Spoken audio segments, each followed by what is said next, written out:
മൈവ silks, Kasaragod, Kanhangad, Mangalore. Cherthala Ambedkar community ഹാളിലെ ദുരിതാശ്വാസ ക്യാമ്പിൽ ഒരു പിരിവ് നടക്കുന്നു.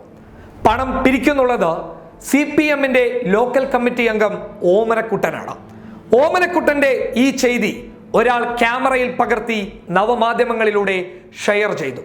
ക്യാമ്പിനകത്ത് പണം പിരിക്കുന്നത് തെറ്റായതുകൊണ്ട് തന്നെ അത് വലിയ രീതിയിൽ ചർച്ചയാക്കപ്പെട്ടു.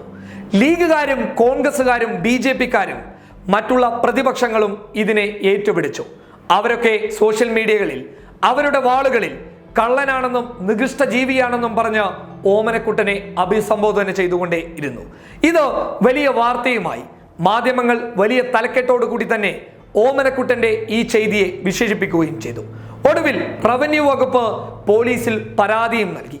അങ്ങനെ പോലീസ് സംഭവം അന്വേഷിച്ചു. ഒടുവിൽ ഓമനക്കുട്ടൻ പ്രതിയാകുന്ന ഒരു കാഴ്ച കാണാൻ വേണ്ടി സാധിച്ചു. സർക്കാരും ഓമനക്കുട്ടനെതിരെ തിരിഞ്ഞു. CPM ഓമനക്കുട്ടനെതിരെ കർക്കശ നടപടിയുമെടുത്ത് മുന്നോട്ട് വരികയും ചെയ്തു.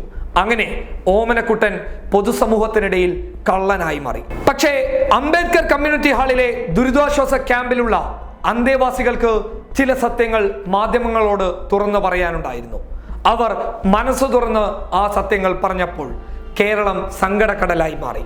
ഒരാളെ പച്ചയിറച്ചി തിന്നുന്നതിൻ്റെ നേർക്കാഴ്ചയായിരുന്നു നമ്മൾ മണിക്കൂറുകൾ കൊണ്ട് സോഷ്യൽ മീഡിയയിലൂടെ കണ്ടു കഴിഞ്ഞത്. അതായത് ഓമനക്കുട്ടൻ എന്തായിരുന്നു ക്യാമ്പിൽ എന്നുള്ളത് അവർ തുറന്നു പറഞ്ഞു. ഓമനക്കുട്ടൻ ക്യാമ്പിൽ അരി തീർന്നപ്പോൾ അരി വാങ്ങാൻ വേണ്ടി പോയതായിരുന്നു. അരിയും കൊണ്ട് ഓട്ടോയിലൂടെയായിരുന്നു ക്യാമ്പിലേക്ക് ഓമനക്കുട്ടൻ എത്തുന്നത്. ഓട്ടോ ക്യാഷ് കൊടുക്കാൻ പ്രളയബാധിതനായിട്ടുള്ള ഓമനക്കുട്ടന്റെ കയ്യിൽ ഒരു പണവുമില്ലായിരുന്നു. ഉടൻ തന്നെ ഓമനക്കുട്ടൻ ക്യാമ്പിനകത്ത് ചെന്ന് ക്യാമ്പിലുള്ളവരോട് സംഭവം പറയുകയും അവരൊക്കെ ചേർന്ന് ഓമനക്കുട്ടന് ഒരു ചെറിയ തുക നൽകുന്നു. വെറും 70 രൂപ.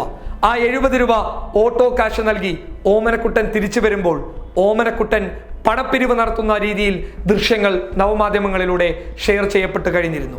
ഒടുവിൽ സത്യം മനസ്സിലാക്കിയ റവന്യൂ വകുപ്പും സർക്കാരും ഓമനക്കുട്ടനോട് മാപ്പ് പറഞ്ഞു. പക്ഷേ ആ 24 മണിക്കൂർ ആ പാവം അനുഭവിച്ച ആ കഷ്ടതയ്ക്ക് ആര് മറുപടി പറയും?